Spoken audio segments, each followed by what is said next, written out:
Do you want to make the most money for your home when you go to sell it? Hi, I'm Rachel Bodner from Coldwell Banker and realestateofmass.com. And you're watching Rachel's Real Estate Reels.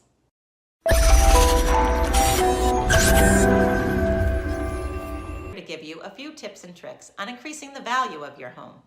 Now, last week we talked about curb appeal and increasing your home's value by making the outside look better. But what about the inside?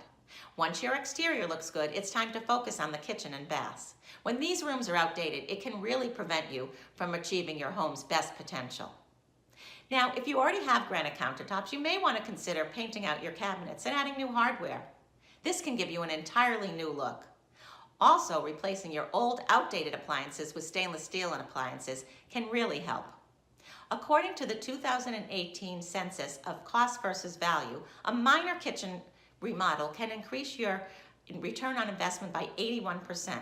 Now, the same is true for bathroom remodels. You can replace some old fixtures such as toilets and lighting, and this can give you an average back of 70% return on your investment. So making a few minor updates to both your kitchen and your baths can really help to increase the money that you will get at the closing table. Again, I'm Rachel Bodner from Coldwell Banker and realestateofmass.com. Have a great home buying and selling day, everyone. Until next time.